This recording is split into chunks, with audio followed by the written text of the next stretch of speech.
My experience of shadowing an assistant principal, Dr. Chris Groff, at Republic High School. Republic High School is located in Republic, Missouri, and was started in about 1918, so it's been around for about 100 years. It's a public education system that has approximately 1,400 students, freshmen through seniors, so about 14 years old to about 18 years old. An administrator's role. Dr. Chris Graff has a caseload of letters G through O, which means that students with a last name starting with G through O would be directed towards him. So he might deal with disciplinary action or parent meetings, all with students who have the letter G through O.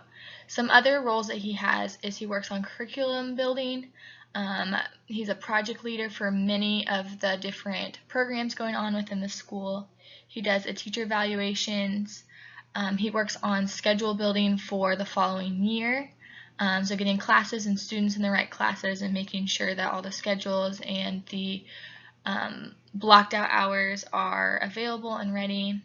He also deals with all of the state testing, so the EOC, ACT, SAT, and then some miscellaneous things that he might do throughout his week and day are hallway duty, lunch monitoring, and then he attends sports activities and events because an administrator has to be at an event, and so he rotates with his fellow assistant principals. Dr. Graff's leadership style actually falls into three of them. He's participatory, directive, and educative. We'll talk more about each of these on the next slide, but we know that a good leader can have an assembly of many leadership styles, and I definitely saw that while shadowing Dr. Graff.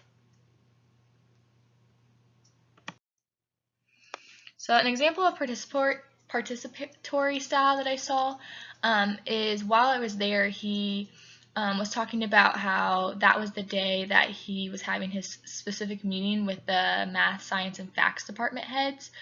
So he covers those departments, math, science, and facts. That's what he's assigned to. And he talked about how at this meeting he really likes to sit down and ask the teachers how their needs are being met, and if they aren't being met, how he can change and what he can do to meet those needs. And I just thought that that was really great that he would take the time to get information from them, because they are the ones that are actually teaching and instructing and are with students every day. Of course, he has a directive style, being an administrator.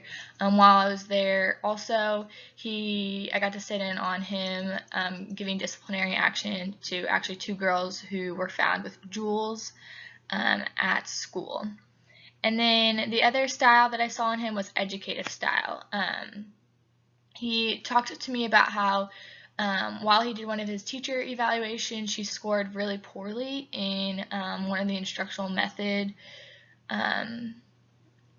not regulations, but one of the instructional guidelines to meet. And so he, instead of just telling her what she needs to improve on and kind of letting her figure it out on her own, he used his own experience of being a math teacher for 12 years and specifically worked with her to help her incorporate the different methods that she needed into her classroom.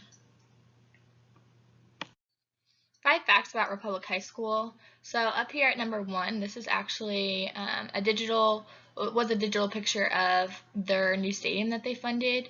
It got voted on by the community in April of 2017. It was going to be an $8.6 million sports facility, and it got passed, and so it was just recently built. I actually got to see it, and it was finished in August of 2018.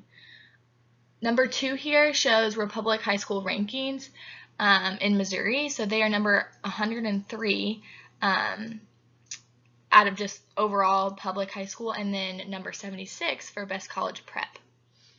The third picture here is just showing that they are an 18-to-1 ratio, or 1-to-18 ratio. So they have 1 teacher for every 18 students in the building.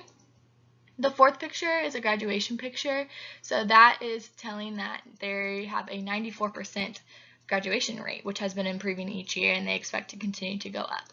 And then the last picture comes from their Republic High School's Facebook page from a day they call Project Lead the Way. It happens once a month, and it's just kind of a motive to get students to be doing the right thing, stop bullying, stand up for what's right.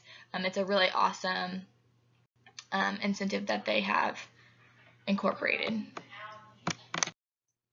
With my future career wanting to be a high school counselor, I really realized that the caseload size is going to be very similar to a administrator. So like at Republic High School, they had 4 assistant principals that broke up the alphabet, and they also had 4 counselors to break up the alphabet. And so that's a lot of students. I think the caseload size for the counselors there were about 315, and that's something to consider when I really just want to be able to hear from students and be able to give them the advice, support, helps, tips, assistance, and guidance that they might need. Another thing that was going to be similar from being an administrator that I shadowed and then wanting to be a high school counselor is that the day is just going to be busy and going to be changing often. No day is going to look the same. Yeah.